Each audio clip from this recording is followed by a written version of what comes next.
The Chinese state-run media have reported some more details about the case against Stern Hugh, but very few.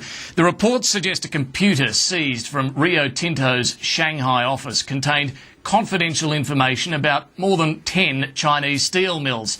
But even if that sort of information was on Stern Hugh's computer, does that represent the theft of state secrets? Well, someone who has been concerned about this intertwining of state-owned corporations and the state itself in China for some time is the former Treasurer Peter Costello. He warned early on that Chinalco's bid to increase its stake in Rio Tinto was against Australia's national interests. And Mr Costello joins us now. Peter Costello, thank you for joining us. Thanks very much. On Stern Hugh, do you think the arrest of this Australian is China's way of seeking any payback against Rio Tinto or indeed against Australia? Well, the first point I'd make is that there's no reason to be seeking any payback against Australia. The Australian government expressed no view on the Chinalco involvement with Rio. They went to the Foreign Investment Review Board. The decision was not given by that board, and the Australian government expressed no view. There were people in the Parliament who expressed a view. I, for one, expressed a view that it was not in Australia's interest and compared it to the Shell takeover of Woodside back in 2001. The reason that transaction didn't go ahead, of course, was that Rio Tinto pulled out of the transaction. Instead of going with Chinalco, which was, after all, one of its customers, one of its buyers, it went into an association with BHP, another Australian company. I think that was in Australia's national interest. But it is possible that the Chinese government has taken a very dim view of Rio because it broke what was a proposed transaction with Chinalco. It could well be that these events are a consequence of that. But we'll never know. We'll never know because the Chinese political system is not a transparent system. You'll never get the opportunity to get a Chinese leader on a program like this and grill him in the way you can grill me. We just don't know. So if China is angry at Rio Tinto, in your experience, is this sort of retribution commonplace? Well, let's make this point first of all. Mr Hugh has been held now for 10 days. What would happen in a Western legal system, like our own legal system, is that you'd be charged, you'd be brought before a court, you could apply for bail. And in that court hearing, you'd be entitled to know what the charge was and what kind of evidence there was against you. Most probably in a case like this, if they thought you were going to run from the jurisdiction, they'd make you give your passport in and you'd go free while you awaited trial. Now, there's no process like that in China. Nobody's actually announced the charge. There's been no bail hearing. Mr Hugh is in detention and he's been there for 10 days. That's the first thing that you've got to bear in mind. The second thing is, from what we can glean, and the government apparently is gleaning as much from websites as from any other source, he is charged with stealing state secrets. What are these state secrets? Information that might be relevant, so we're led to believe, to the sale of iron ore to Chinese steel mills. Now, I can imagine that getting customer information could be of use to Rio like it would be of use to any seller in any market. Is that stealing state secrets? But is that a state secret? It can only become a state secret, this is the other point I make in my columns today, because the government owns these corporations. It might be a secret of the steel mill, it might be a secret of Rio, it might be a secret of BHP. We wouldn't regard that as a state secret because business is done by private corporations in Australia.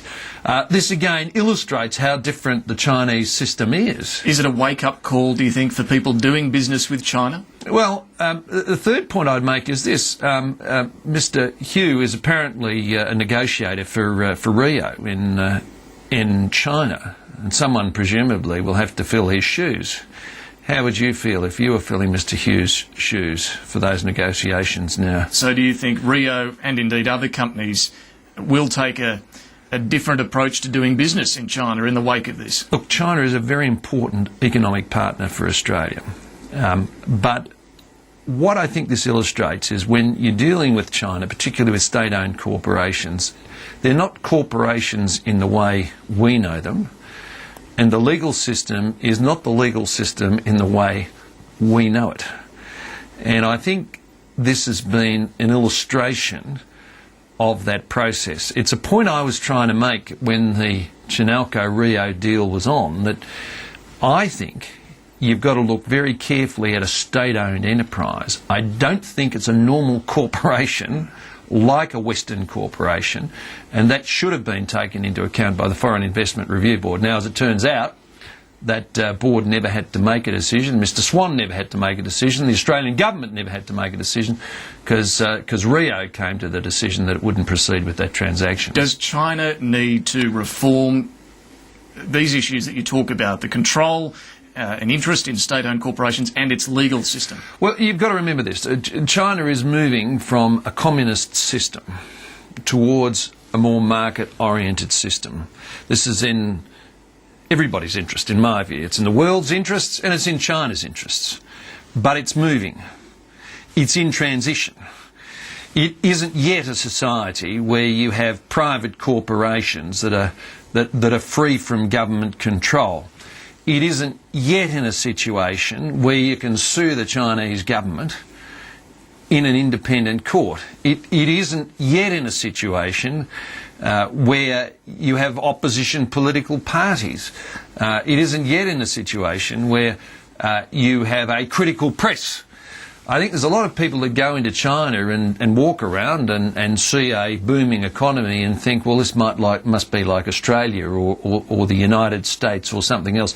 It's moving, and we ought to encourage it to move faster than it is. But it's not what you'd call a Western democracy yet. Would you like to see that transition sped up? Well, obviously, I think as China privatises more of its economy, as it develops a legal system, that will be good for China, but I think it will be good for Australia, and I think it will be good for the world generally, and I think it's in all of the world's interest, as China emerges as a global economic superpower, that it does move in that direction, and we should encourage it. And, of course, we should encourage it in the case of Mr Hu as well. How do you rate the government's handling of this particular case? Well, look, the government is being very cautious. There's no doubt about that. I think as time goes on, the government will get more directly involved in this. It will have to get more directly involved in this.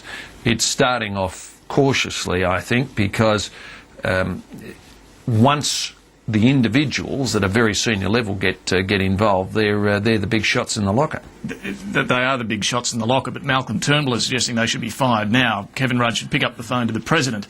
You share that view? Well, I think if this goes on much longer, the reality is that the Foreign Minister will first have to contact a counterpart, and then the Prime Minister will. But not yet? I'm not getting into the argument about timing. I'm just making the point that if this goes on, that will be the way in which it develops. Because there is the potential for backlash. Well, look, an Australian government has to stand up for Australian citizens.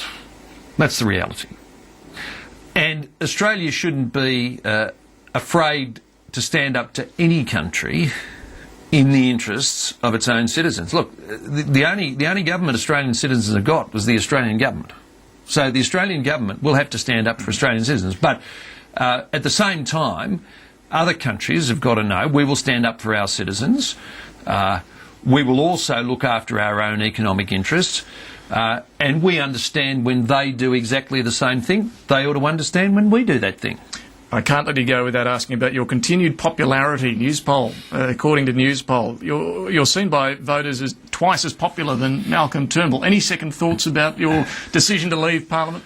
Well, I haven't said I'm leaving Parliament. What I've said is I haven't nominated for the next election. So isn't that the same thing? Well, it means by the time of the next election I won't be in the Parliament. But I remain committed to my electors and I'll continue to serve them. They can be very assured of that. You feel good about the popularity contests, though? Does that give you a bit of a kick? Let me tell you one thing I've learned in politics. If someone says something nice about you, you never try and dissuade them.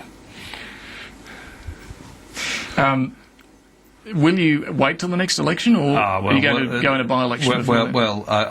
We'll see how all of that develops, but I have announced that I wouldn't be nominating for the next election. Peter Costello, thank you very much for joining us. Thanks very much, David. Stay with us.